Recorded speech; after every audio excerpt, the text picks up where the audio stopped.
नमस्कार। स्वागत है आपका। आप देख रहे हैं द न्यूज फ्रंट। मैं योगेश रांटा। आज हम एक ऐसी खबर पर बात करेंगे जो राजनीति, पारदर्शिता और जनता के भरोसे से जुड़ी है। कल्पना कीजिए, आप अपने फेवरेट नेता की अपील पर पैसे दान करते हैं और सोचते हैं कि ये पैसे सरकारी योजनाओं में जाएंगे, लेकिन बाद में पता चलता है कि वो पैसा कहीं और जा रहा है। क्या है ये पूरा झोल, आपको हम बताएंगे, लेकिन पहले अपील, द न्यूज फ्रंट नया चैनल है, चैनल को सब्सक्राइब कर लीजिए, बेल आइकन दबा दीजिए और फेसबुक पर जाकर भी चैनल को आप फॉलो कर लीजिए। आइए आगे बढ़ते हैं। देश की सत्ताधारी पार्टी भारतीय जनता पार्टी यानी बीजेपी पर आरोप है कि बीजेपी ने अपनी निजी वेबसाइट और नमो ऐप के जरिए स्वच्छ भारत, बेटी बचाओ बेटी पढ़ाओ और किसान सेवा जैसी सरकारी योजनाओं के नाम पर जनता से अवैध रूप से चंदा इकट्ठा किया। मामला चेन्नई के एक सीनियर पत्रकार BR अरविंदाक्शन ने आरटीआई के जरिए उजागर किया है और खबर छापी है द वायर ने। भाजपा ने एक माइक्रो डोनेशन अभियान चलाया जो NarendraModi.in और नमो ऐप जैसे उनके प्राइवेट प्लेटफॉर्म पर रन हुआ। मकसद पार्टी को जमीनी स्तर पर मजबूत करना बताया गया। लेकिन यहीं पर आया सबसे बड़ा ट्विस्ट। जब दानकर्ता NarendraModi.in और नमो ऐप पर डोनेशन देने जाते थे तो उन्हें पार्टी फंड के साथ साथ 3 सरकारी योजनाओं में से किसी एक को चुनने का ऑप्शन भी वहां पर दिया जाता था। स्वच्छ भारत, बेटी बचाओ बेटी पढ़ाओ और किसान सेवा।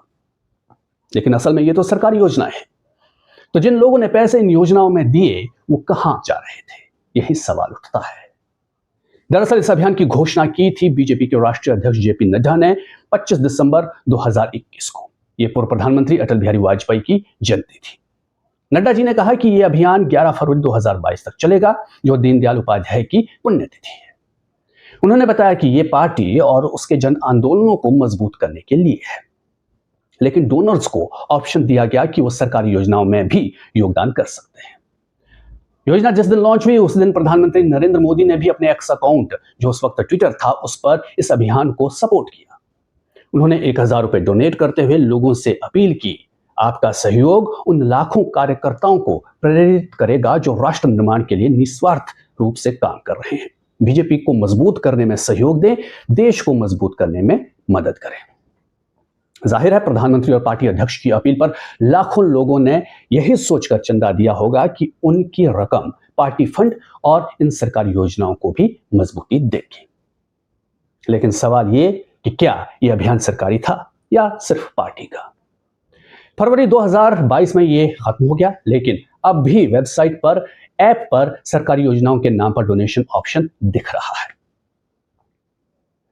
अब आपको बताते हैं खेल का खुलासा कैसे हुआ।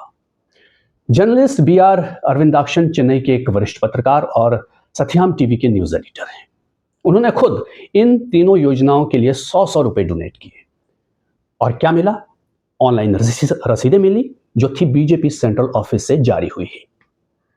अरविंदाक्शन कहते हैं, जब वेबसाइट और ऐप पर केंद्र सरकार की योजनाएं लिखी थी तो मुझे लगा कि दान उसी के लिए है। इसी भरोसे मैंने और दूसरे लोगों ने पैसे दिए, लेकिन उन्हें शक हुआ तो उन्होंने जनवरी फरवरी 2022 में इन योजनाओं को लागू करने वाले संबंधित मंत्रालयों को RTI आवेदन भेजे। और जो RTI के जवाब आए उनमें क्या था? सबसे पहले जल शक्ति मंत्रालय के ग्रामीण स्वच्छ भारत मिशन डिपार्टमेंट ने कहा, स्वच्छ भारत परियोजनाओं के लिए किसी NGO या व्यक्ति द्वारा धन जुटाने का कोई प्रावधान नहीं है, मतलब कोई अनुमति नहीं। फिर महिला एवं बाल विकास मंत्रालय ने RTI का लिखित जवाब दिया कि नमो ऐप के जरिए बेटी बचाओ बेटी पढ़ाओ के लिए पैसे जुटाने की कोई स्पेशल परमिशन नहीं दी गई। और कृषि मंत्रालय के डायरेक्टर विजय राजमोहन ने कहा, हमने ऐसे किसी ऐप को प्रमोट नहीं किया और सरकार किसानों के लिए ऐसी कोई फंड रेजिंग नहीं करती। यानी तीनों मिनिस्ट्री ने एक सुर में कहा कि उन्होंने भाजपा को किसी भी निजी प्लेटफॉर्म को इन सरकारी योजनाओं के नाम पर पैसा इकट्ठा करने की कोई आधिकारिक स्वीकृति या अनुमति नहीं दी। जब ये जवाब आए तो जाहिर तौर पर अरविंदाक्शन के होश उड़ गए, माथा ठनका।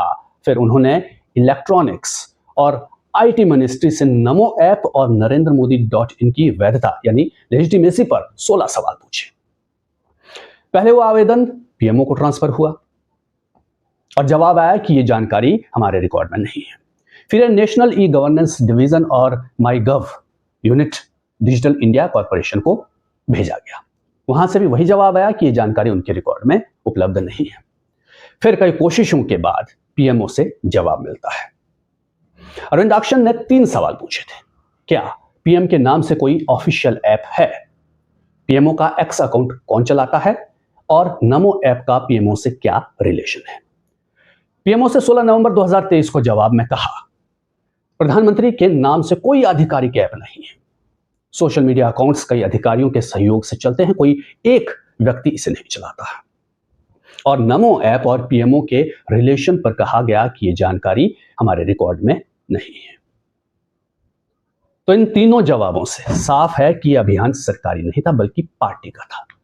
लेकिन सरकारी योजनाओं के नाम पर पैसे मांगना यह सरासर गुमराह करने वाला हुआ। इसके बाद इस मामले की शिकायत प्रधानमंत्री, संबंधित 4 मंत्रालयों के सचिवों और गृह मंत्रालय को भी भेजी गई। अरविंदाक्षन ने लेटर में लिखा, पीएम और बीजेपी अध्यक्ष की अपील पर हमें लगा कि हम पार्टी के साथ साथ सरकार की जो ये योजनाएं हैं उसके लिए डोनेट कर रहे हैं, लेकिन रसीदें भाजपा ऑफिस से आई और मंत्रालयों ने इस तरह के किसी चंदा अभियान की अनुमति से इनकार किया है। अरविंदाक्षन ने आरोप लगाया है कि यह अभियान ट्रांसपेरेंट नहीं था। डोनर्स को नहीं बताया गया कि पैसे सरकार तक कब और कैसे पहुंचेंगे। द वायर से बातचीत में उन्होंने कहा कि मैंने 7 मार्च 2022 को बीजेपी अध्यक्ष को भी लेटर लिखा कि क्या ये पैसे सरकार को सौंपेंगे, लेकिन कोई जवाब नहीं आया। अगर सरकार मेरे कंप्लेंट पर एक्शन नहीं लेती तो मैं कोर्ट जाऊंगा।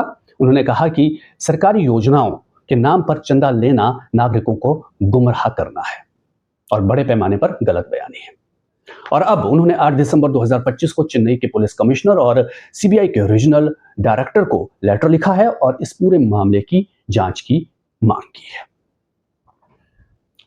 तो साथियों, मामला सिर्फ चंदे का नहीं है, यह लोकतंत्र में पारदर्शिता और जवाबदेही का है। करोड़ों नागरिकों के विश्वास से जुड़ा हुआ है कि सरकारी योजनाओं के लिए दिया गया उनका योगदान सही जगह पर पहुंचेगा। लेकिन इस मामले में तो अभी तक सब गोलमाल है।